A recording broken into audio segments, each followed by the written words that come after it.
It looks like the cable's broke. The finished end isn't there.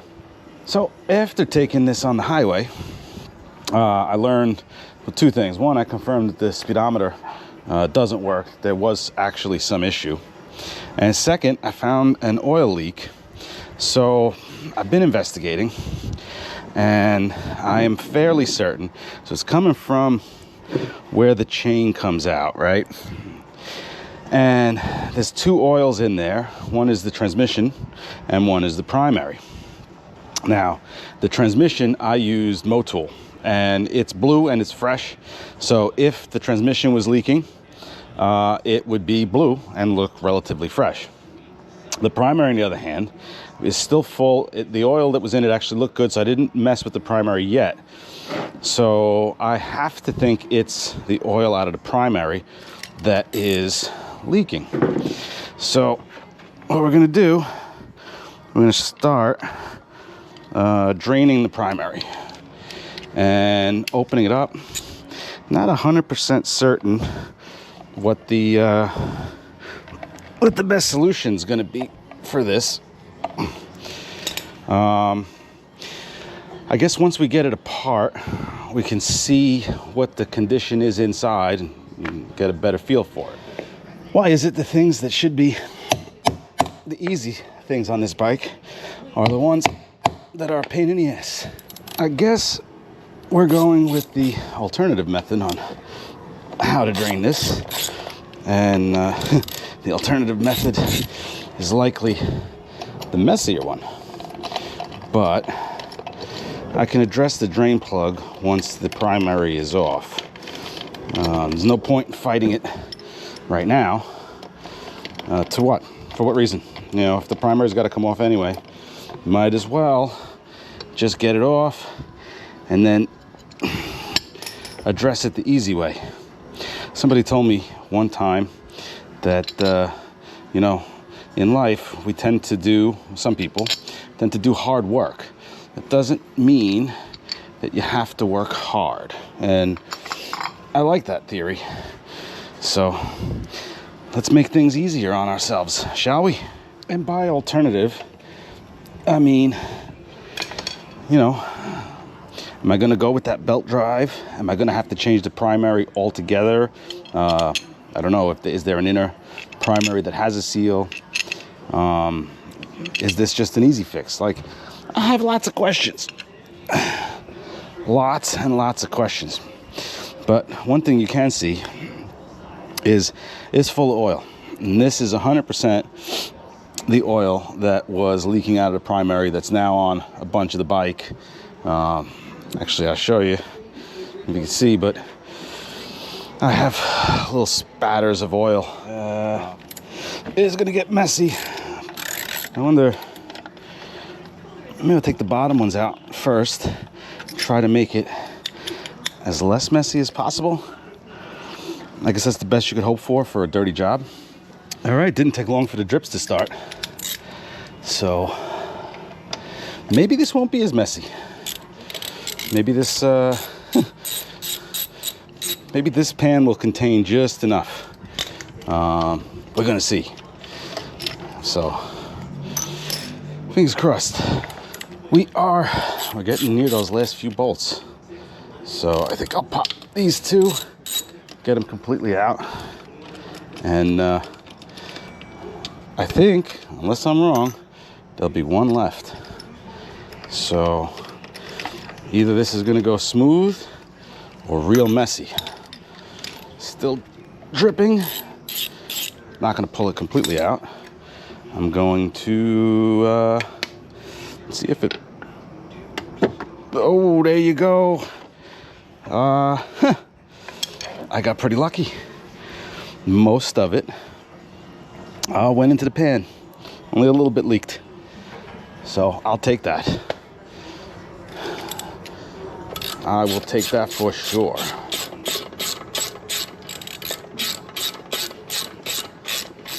So let's pull this off, hopefully. Try to see, something fell. That can't be good.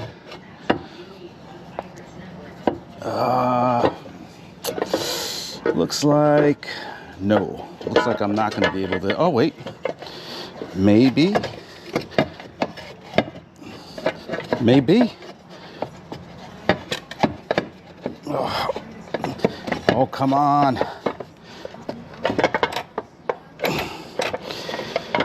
Looks like maybe I just have to remove the heel shifter and this thing will come out.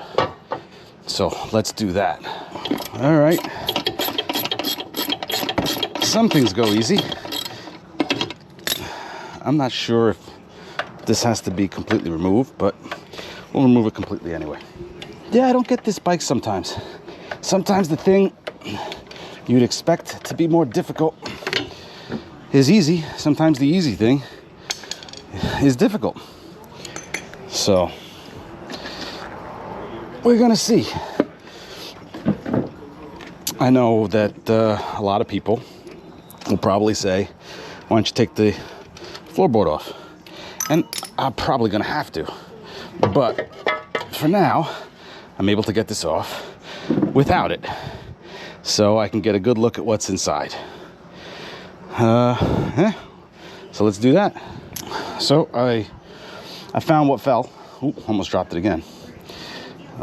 Looks like some sort of washer. Guessing something to do with this, thrust washer or something. But I will reference the manual and stuff, but that's the only thing that kind of makes sense. I mean, it fits. So, okay. Now to keep going. Let's do a little cleaning. This thing's getting redone one way or another, so might as well.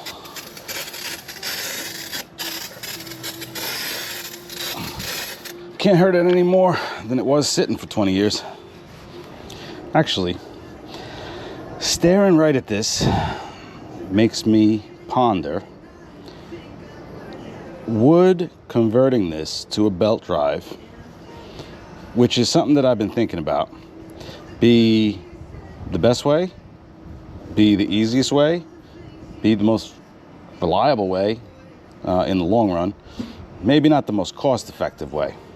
But if I switch to a belt drive, I can pull the original stuff off, compensator and everything, put on the belt drive, clean it up good, never have to remove the primary, the inner primary.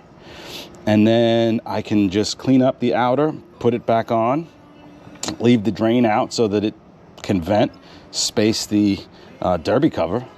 That might be the easiest and quickest way to get this thing back on the road. And kind of what I wanted to do in the long run anyway. So I'm gonna have to do some digging.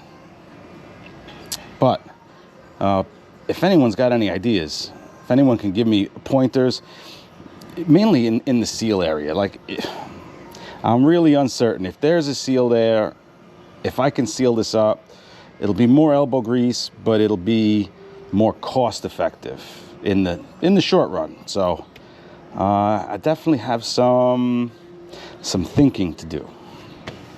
While I'm at this, the speedometer doesn't work. So let's see, the cable, well, that's not a good sign. The cable turns and the wheel's not turning. So let's see, yeah. Yep. I think it looks like the cable's broke. The finished end isn't there. Kind of like that. Well, I mean, that's a good thing. That's a simple solution, hopefully, if I can find the cable. No point in putting it back. All right, so fingers crossed I can get these two problems resolved. Although I might hold off on the speedometer cable because I've got all this stuff to go through. And I think it makes sense to do this stuff and the riser bushings all at the same time. So I'll play a little bit more with the primary and go from there. I guess that's where I'll leave today's video then, because I'm not 100% sure what the best course of action is going to be. So, in my very typical fashion, I'm going to throw a couple of bolts in so that this thing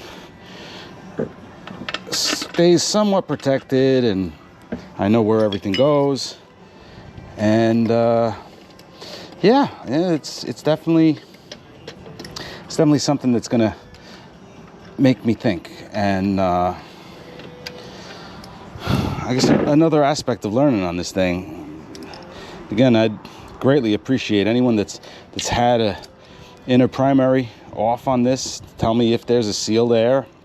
Is it bad to do? So this is a wet clutch, which from reading the manual means it's, I guess, late 84. So late 84 had wet clutch, but still had the enclosed drive.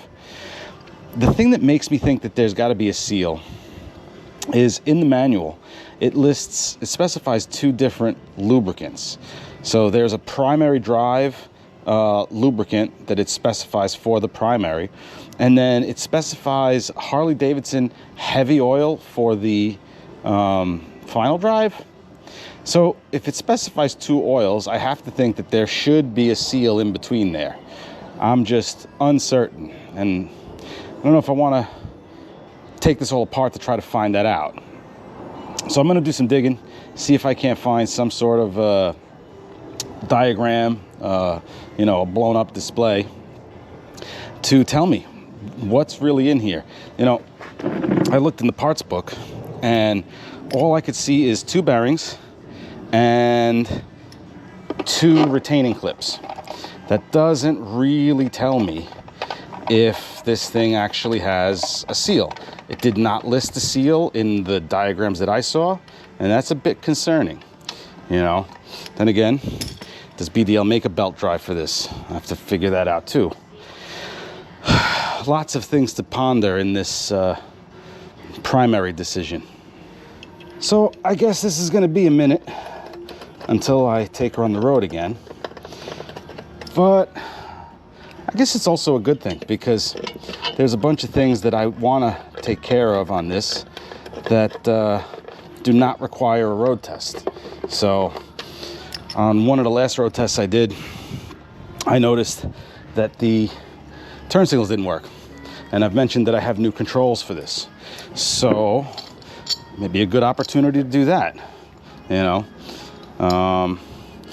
Go over all the electrical, like I've said, and I've been told that these have issues with the early electrical. And I can see it, a lot of stuff's exposed, not very weather tight.